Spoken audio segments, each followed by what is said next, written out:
Што добиваш за 22.000 евра? Поточно бидам попрецизен, 22.390.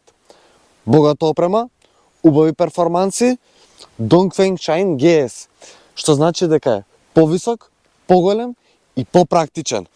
И ако за првиот Shine бе во право кога кажав дека ќе го редефинира пазарот, тогаш и за овој GS продолжува мојот став дека ќе продолжи Shine да го редефинира пазарот со неговата цена, со неговата понуда и со неговите перформанси.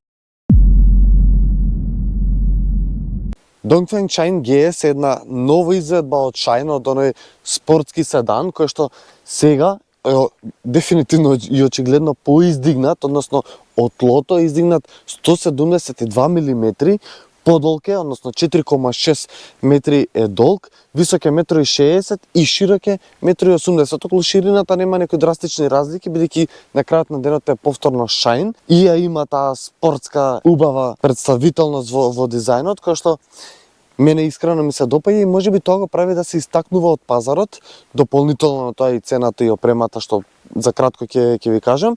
Е сега интересно што Shine GS го водат како SUV, искрено за мене не е толку SUV колку што е издигнат караван и тоа воопшто не е лошо бидејќи убаво изгледа. За мене јас ги сакам караваните бидејќи се пред се убави стабилни автомобили кои што нудат поголема практичност и на крајот на денот да не биде само се SUV, може да биде нешто поразлично, нешто да биде убаво. Пак ќе кажам, они го водат како SUV. Не знам, вие пишете ми во коментар како што ви изгледа. На крајот на денот таа издигнатост му овозможува во одредени моменти да се однесува како SUV, тоа е супер, бидејќи можете полесно да надминете некои повисоки пречки, но дека ќе се однесува како SUV на офроуд патеки, не го очекувате тоа. Но она што сакам да го потенцирам околу дизајнот е таа негова агресивност, таа негова спортска линија, која што е очигледна првично на предната страна со предниот браник, со овие портокалови делови, кои што мене искрено многу ми се допаѓаат, тие остри агли, убави фарови, убава цела предна маска. Портокаловите детали на некого му се допаѓаат, на некого не. Во Shine ги имаше ние жолто-лимонска боја. Тоа оставам на вас, но мене лично многу ми се допаѓаат, му дават една убава разиграност на целиот дизајн со сите тие јагли и прекрашувања, дополнително на тоа портокаловите шепи на кочниците. Многу ми се допаѓа и овој спойлер, односно овој браник тука на средниот дел со овие прекрашувања. 17-инчни бандажи вози во ова E3 повисоко ниво со поубавата опрема. И исто така тука и позади има на одредени моменти карбонски изглед на делови од браниците. Не сум фан на фейк карбон, но тука убаво изгледа, некако природно изгледа сето тоа и дополнително ми се допаѓа целиот овој долен дел од задниот спойлер, кој што убаво ја нагласува таа спортска агресивност и секако спойлерот горе со тие две штоп светла. Убаво, многу богата опрема и нешто што ми се допаѓа како стандардна опрема во E2 нивото, кој што започна од 19.490 акциска цена.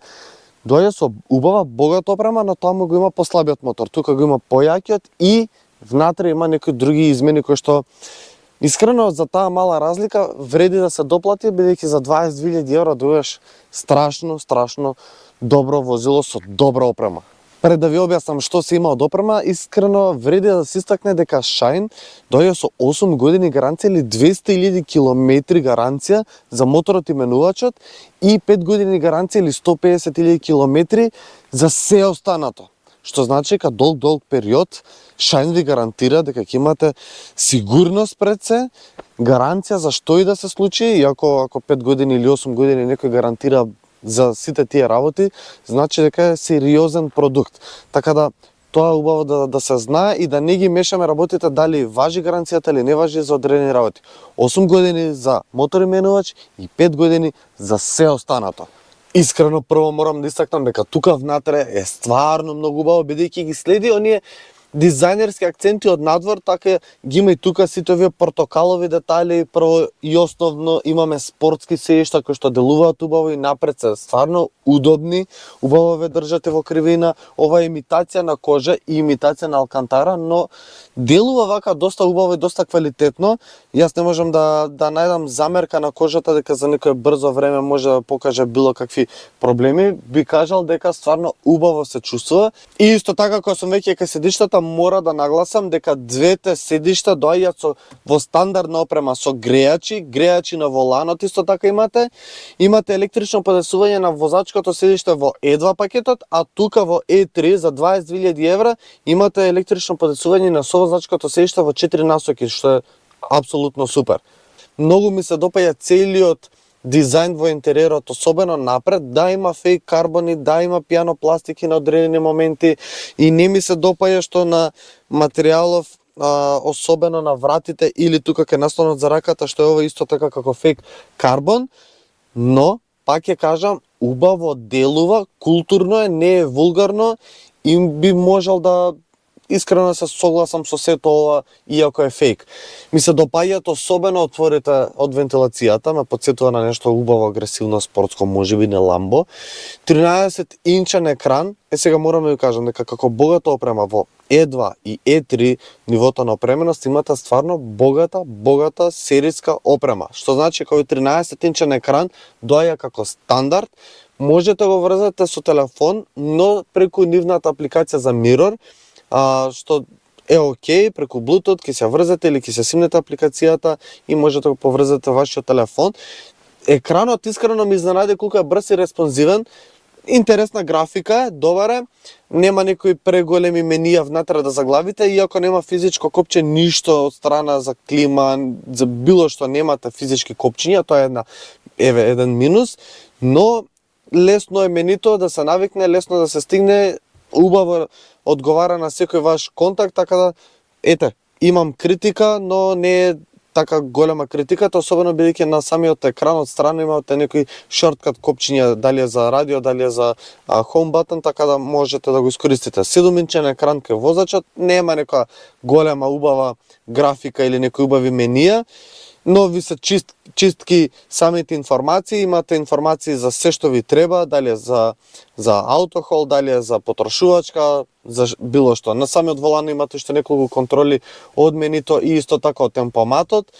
Убав волан, искрено убаво се држи, убаво чувство имате кога го возите, убаво чувство имате кога го држите.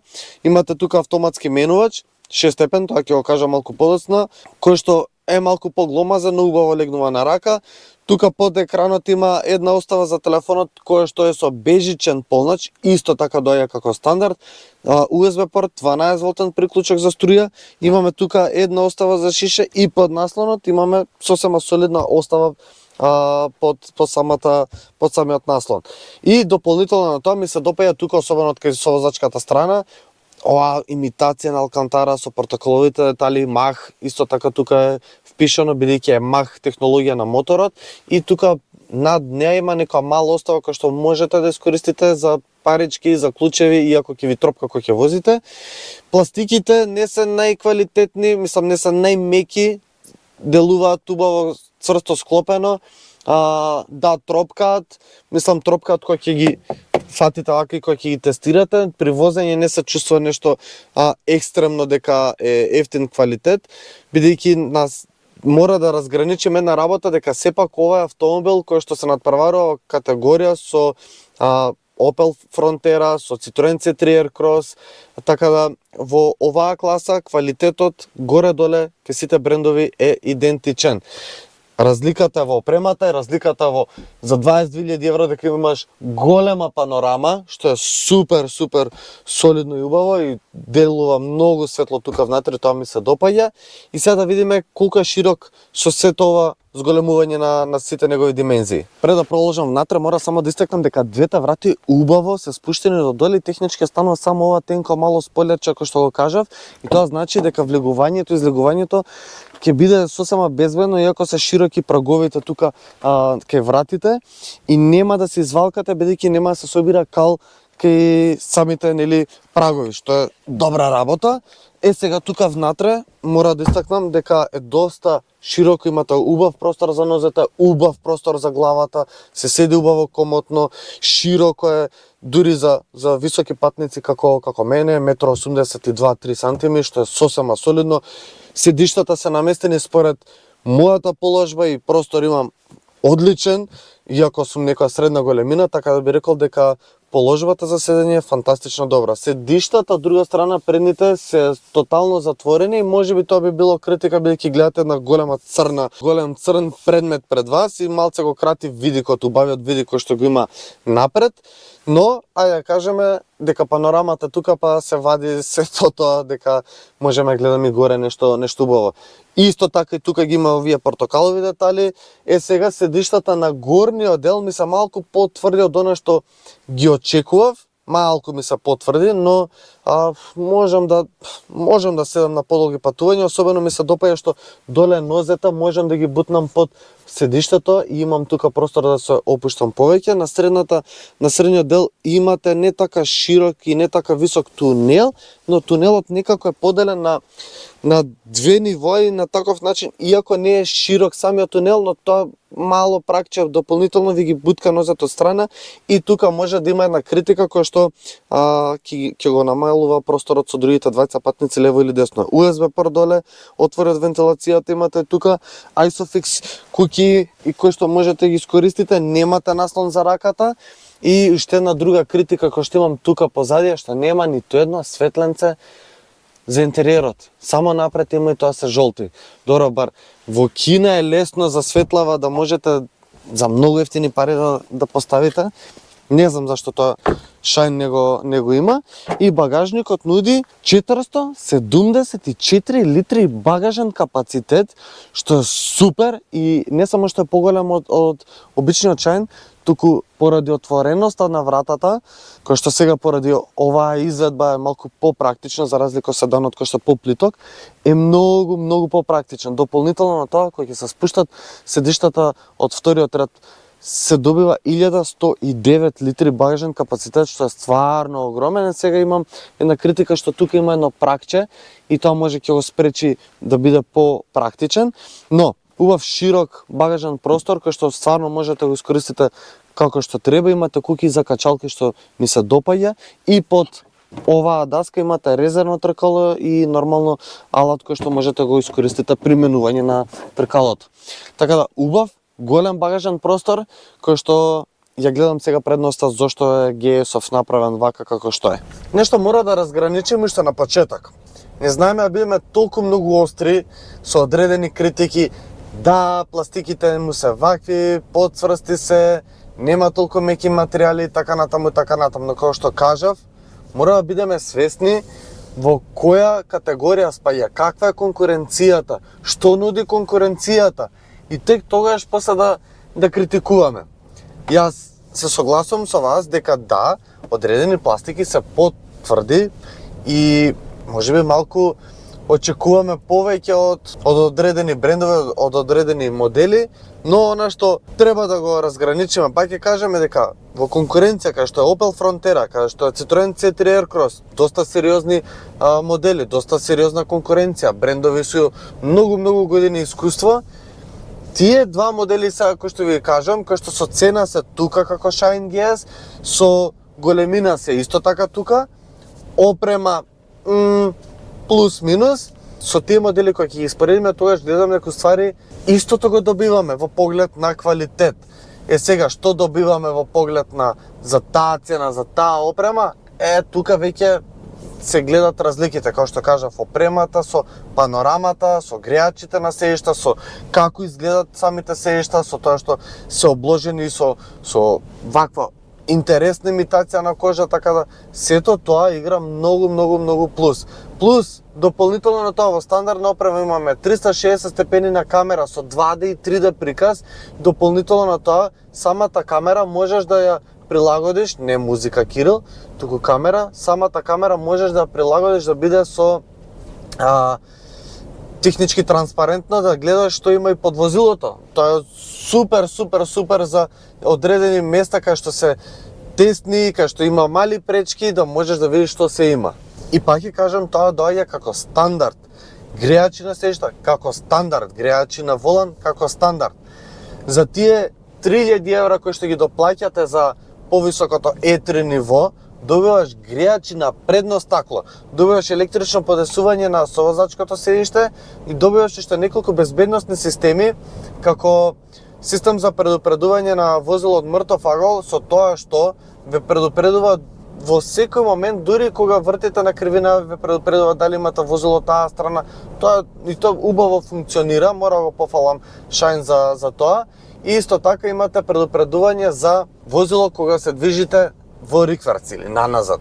Сега околу перформансите, исто така она што го доплаќате се и перформансите, односно во двата пакети имаме 1.5, исто како и класичниот Шајн, односно 1.5 без турбо, кој што има 105-106 конски сили, не ме држете за збор, и оваа изедба со 195 конски сили и 300 ньютон метри со турбо мотор. Двете нивоа се со 6 степен дуал клач автоматски менувач, што е супер. И искрено мора да кажам дека овие перформанси се сосема солидни, убави, знае да пристигне убаво, брзо, кога ви е потребно, притискате на педалата за газ. Му треба малку време за да изреагира и да врати неколку степени наназад и да стартува. Нема му дадам голема критика за тоа, бидејќи горе-доле и кај конкуренцијата се случува истото, со тоа што во одредена конкуренција, пример кај Opel Frontera, имаме хибриден погон, и тој хибриден погон, таа електрификација овозможува прво да има подобра потрошувачка и второ да е респонзивен на педалата за газ, бидејќи нормално електриката нема дилеј, нема закаснување, туку веднаш сега ви ги дава тие перформанси. Кога сум околу потрошувачката, искрено за 195 конски сили, за овој габарит има сосема солидна потрошувачка од 8.5-8.6, зависи како го возите и каде го возите, но 8,5 литри во урбаните средини е сосема добра потрошувачка. Во на отворено дури видов дека имаме потрошувачка од 6,5 близу 7 литри, што е повторно добра бројка. Искрено изненадувачки за мене, мислев дека ради издигнатоста ќе трпи одредени последици во удобноста, во стабилноста. Изненадувачки за мене, искрено, доста е стабилен за она за кое што е предвиден. Искрено, тука мора се да не забегуваме, да не го тестираме нешто со шикани и така натаму. За она што е предвиден е доста стабилен. Убав и мек, и мора дополнително нова да се прецизира дека напред имаме Макферсон суспензија, додека позади имаме полунезависна, и тоа се чувствува искрено. Дури малци претерував јас во одредени моменти, сега деновиве и врне дожд, па гледам дали и гумите и целата суспензија ќе попушти некаде. Мора да признам дека ми изненади колку добро управување нуди, колку добро и прецизно управување има, убави контроли со педалите, но не чувствам во одредени моменти дека тука може да ме пушти. Знаете што се случува. Пак ќе кажам, да разграничиме за она што е предвидено и за таа цена која што се нуди. Околу изолацијата често ме прашуваат, особено за овој бренд, како е, дали има доволно изолација, дали се чувства некаква бучавост внатре. Искрено мора да истакнам дека добро изолиран, можеби му фали уште малку изолација во одредени ситници, пример позади кај багажникот, сега бидејќи е празен, па чувствам даската како подотскокнува и тоа малку знае да ми иритира, но немам голема бучавост од подкрила, немам голема бучавост од ретровизори, сосема солидно. И мора друго да истакнам дека ради издигнатоста очекував дека поише ќе се клати, има нормално сега одредено клатење, не е нешто најцврст, но не е да ви се слоши, не е да ви биде малку нелагодно возењето, туку баш е пријатно. Сега станува збор за 6 степен дуал клач автоматски менувач. Менувачот нуди и полумануелно менување на брзините, односно можете да оставите во мануел и да ги шалтате брзините вие како што сакате. Но чувствувам голем дилеј. Мислам, гледате трета, сега ќе ставам во четврта, и тек сега смени. Му треба малку повеќе време за да isprocesира. Исто така и кој ќе ставите во драйв сам да ги менува, знае некој пат да биде малку така да биде не толку агресивен, но да му се чувства одредена крутост во менувањето. Знае така малце како да ве клоцне некој пат од степен во степен. Тоа е одредена критика која што би ја дал за менувачот, инаку сето вака функционира сосема солидно. 195 конски сили не се да се тркате, туку тие 195 конски сили со 300 Нм се за да имате доволно перформанси за кога ќе се натоварате со фамилија бидејќи нели поголем, да немате никакви проблеми и искрено во периодот на тестирање кога нели ќе викнам другари, другарки, фамилија и така натаму, немам потреба од нешто повеќе перформанси. Имате два режими на возење, еко и спорт. Во спорт е многу по-респонзивен, но пак ќе кажам, не е тоа за тркање, тука е за да имате малку повеќе перформанси кога ви е потребно. И сега финалното, што добиваш за 22.000 евра, тоа е акцијска цена 22.390 да бидам прецизен.